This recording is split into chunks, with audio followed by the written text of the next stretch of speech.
Welcome to the Agrihive Business Summit series. We hope Rohan Dunsdon will give some real insights to make tactical and strategic decisions for your business. The value is in planning around this information. Share this video and join a new wave of resilient businesses as they grow with www.agrihive.com. Have a great day.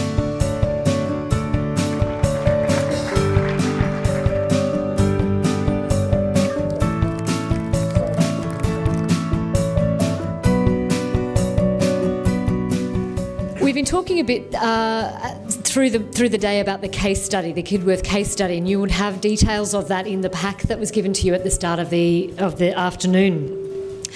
Well, now it's time for us to go through that in detail. That's what the discussion is going to hang off, and some of the solutions. It'll give us a tool to get through and discuss what solutions we might have to put forward. Rohan Dunsdon is from Bentley's.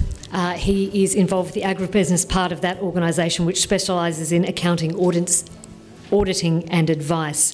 So, Rohan, I'll welcome you up to the stage for you to take us through the Kidworth study.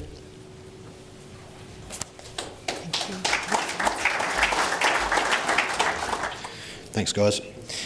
So when James first contacted me about 3 or 4 months ago regarding this case study, his first question was basically, he wanted to know whether the story was reflective of what we were seeing as advisors to those in the rural industry, to see whether it was reflective of that and whether the figures made sense.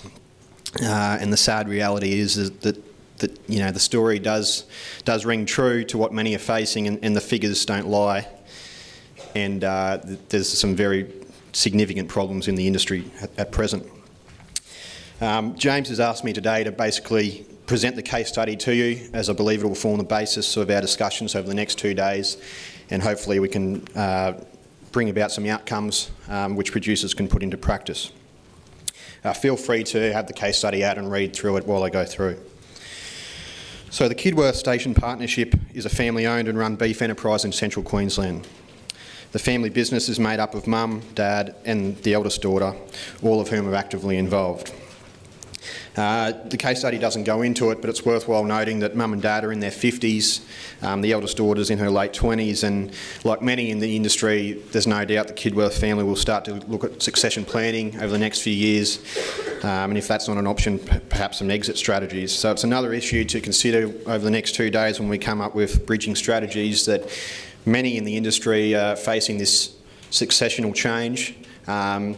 And some stats that have come out of the US is that less than 30% of those that go into succession planning actually come out successful. The business operates on 25,000 hectares, and in a normal season we'll have around 4,000 head carrying capacity. The majority of the turn-off each year are sold at local sale yards to restockers and feedlotters. If we look at the period from 2002 to 2005, as you recall, most of Queensland was in a drought at some time during this period, and the Kidworth family was no different. They made the decision during this period to maintain their core breeding herd by seeking agistment. The idea being that the moment the rainfall came, they'd be in a position to continue their operations.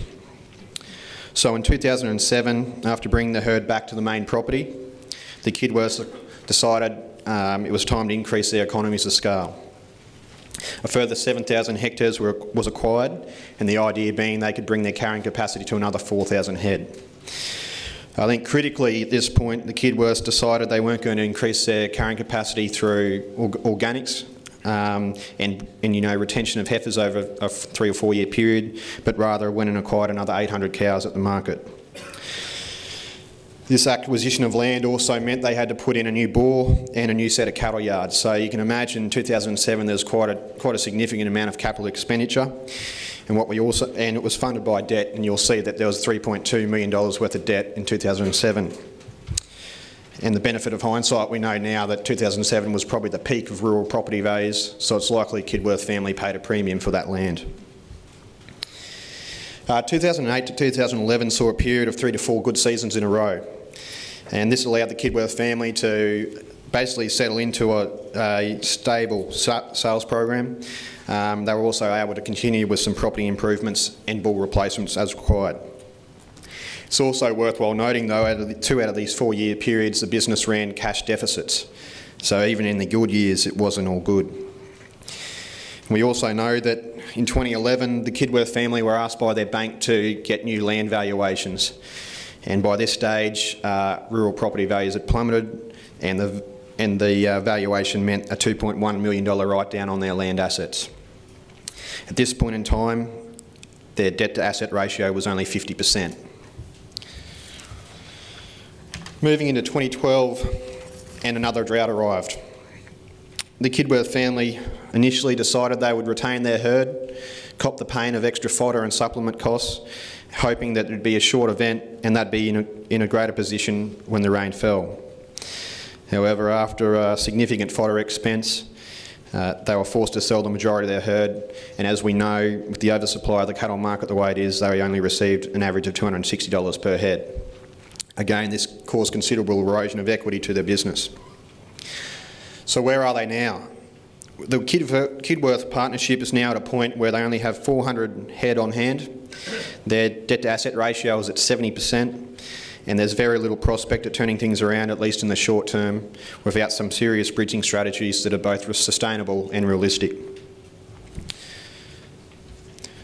So that's basically the case study in a nutshell, and I think many of you have probably had time to read it on the plane or the last few days, so hopefully you're familiar with it by now. I guess I wanted to just go further than that and just summarise basically the timeline of events that most, particularly in the beef industry, have faced since 2002, just to paint the picture a bit clearer for many of you.